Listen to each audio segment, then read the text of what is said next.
গৈছে চাহৰ নিলাম মূল্য লাহে লাহে হ্ৰাস হৈছে চাহৰ উৎপাদন চিন্তিত ভাৰতীয় চাহ সংস্থা কম বৰষুণৰ বাবে হ্ৰাস পাইছে চাহৰ উৎপাদন সৰ্বভাৰতীয় পৰ্যায়ত চলিত বৰ্ষৰ জানুৱাৰীৰ পৰা মাৰ্চ মাহলৈ চাহৰ উৎপাদন প্ৰায় 21 নিযুত কিলোগ্ৰাম হৈছে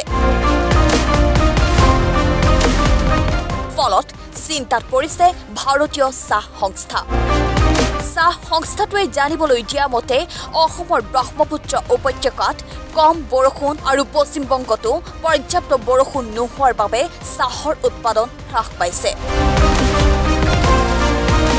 সমগ্ৰ দেশত চাহৰ উৎপাদন 13 নিযুত কিলোগ্ৰামতকৈ হ্ৰাস হৈছে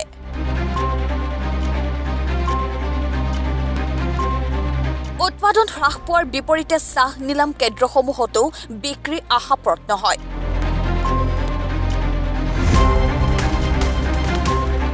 সৰ্বভাৰতীয় পৰ্যায়ত চাহৰ গড় নিলাম মূল্য যোৱা জানুৱাৰীৰ পৰা মাৰ্চ মাহলৈ প্ৰতি কিলোগ্ৰামত 128.12 টকালৈ হ্ৰাস হৈছে য'ত বিগত বৰ্ষৰ একেই সময়ছোৱাত এই মূল্য 144.21 টকা সেইদৰে উত্তৰ ভাৰতত চাহৰ গড় মূল্য প্ৰতি কিলোগ্ৰামত 134 টকালৈ হ্ৰাস পাইছে বিগত বৰ্ষতকৈ এই মূল্য 16.30 টকা কম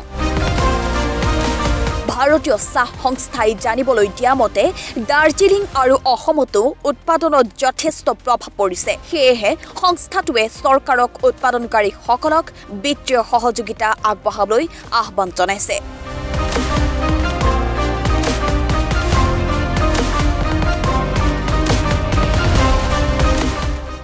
News Desk Report, The Northeast.